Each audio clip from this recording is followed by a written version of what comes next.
appreciate negativity like you would positivity, because you never know your creativity until you create it. I wrote that 3.5 years ago. Now, you will never find that anywhere else, and if you have, you're a liar and you've taken my work. But that's okay, because that's the only quote you can take, because I've got many more to make.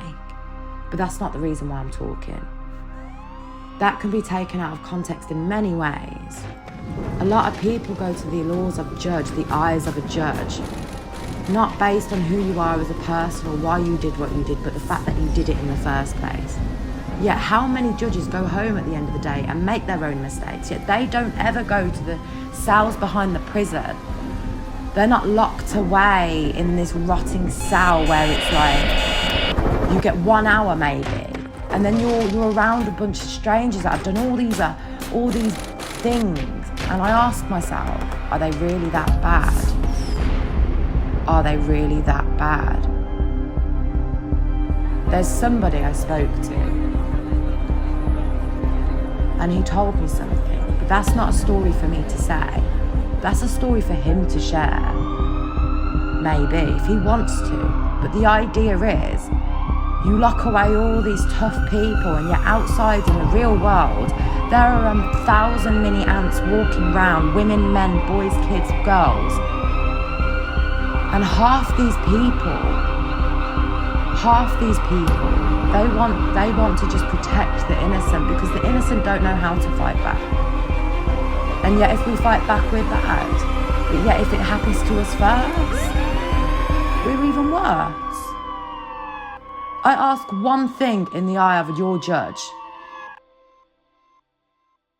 Any of you go to court for anything you've done, mistake or not, in my eyes, everyone deserves a second chance.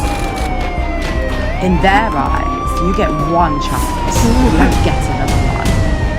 You have to follow laws, community service. The justice is wrong. There should be more strict. There should be a lot of things. So someone did something, but did you ever ask why they did it? Did you ever ask how they got there? Because when we're all born, guarantee most of us do not end this life the way we are born. We lose ourselves in the world of vultures, bullies, and power people. Not all, I grant. There are some really, really amazing people out there. But just because one bad story and one or two or three or four or 8, let's say, before you judge the person you speak to on that day, I ask you, I speak 1,000 words. Look him in the eyes and ask him why. Not what, not how, not when, but why. Maybe then we have a new foundation, the real justice. Now something like poetry, something so niche, something no one ever looked into, no one ever understood, no one ever cared about. Because no one ever really took a chance to take a step back and go, what is it actually about? They say poetry is music. They say music is art. They say art is painting. But when you put all of it together, what do you actually get? You get reality, you get genuine, you get an amusement, you get inspiration from ideas of people, and you didn't even know they were there. But yet that one person, you look him in the eyes, and he's probably had more people than that judge ever did in his life. But he's not able to go and judge people because he didn't get the GCSEs or whatever. I'm sorry, but that's the 20th century, so last century ago. Welcome to the 21st. I used to walk my head down the road, I would never dare to look at the road because I was scared if I did look at somebody in the wrong way, I'd get hit in the face. It took a lot for me to come out of my shell again.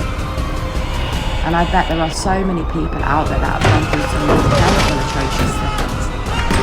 And yet these people are named, these people are judged, these people are opinionated.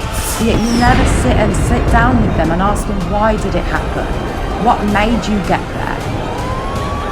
Everyone has a story. If you only take one side of a coin, you will never get the heads to a tail.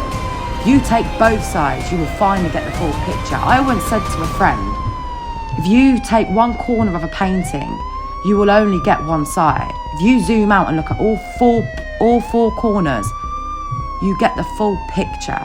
Now, I have one question, Judge. What do you do when you look at somebody when they're in the court of law? Do you judge them for what they did? Or do you ask them why they did?